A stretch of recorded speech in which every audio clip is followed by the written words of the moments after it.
Hi friends, இன்னைக்கு பச்சை சுண்டைக்காய் வச்சு புளிக்குழம்பு தான் செய்ய போகிறேன்.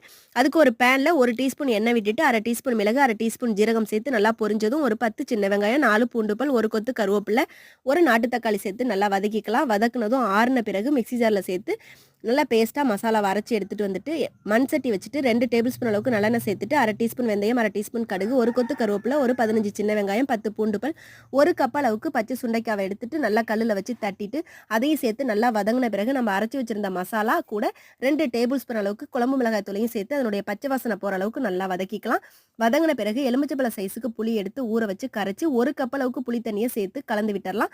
கலந்து விட்டாச்சு. இப்போ இது கூடவே குழம்புக்கு தேவையான அளவுக்கு உப்பு சேர்த்துக்கிறேன். கல் உப்பு சேர்த்துட்டு நல்லா கலந்து விட்டுட்டு மூடி போட்டு ஒரு 10 நிமிஷம் கொதிக்க விட்டு இறக்கணும்னா ரொம்பவே அருமையான டேஸ்டான பச்சை சுண்டைக்காயில் புளிக்குழம்பு ரெடி ஆகிடுங்க. சுட சுட சாதத்தோடு சாப்பிடும்போது அவ்வளோ அருமையாக இருக்கும். இந்த வீடியோ உங்களுக்கு பிடிச்சிருந்துச்சுன்னா லைக் பண்ணுங்கள். நன்றி, வணக்கம்.